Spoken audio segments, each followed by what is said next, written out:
إنما المؤمنون الذين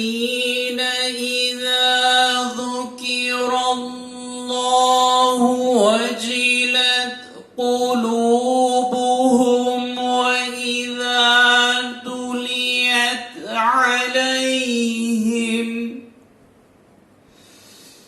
وإذا تليت عليهم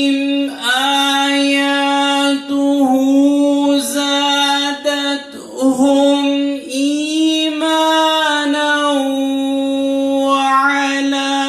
ربهم يتوكلون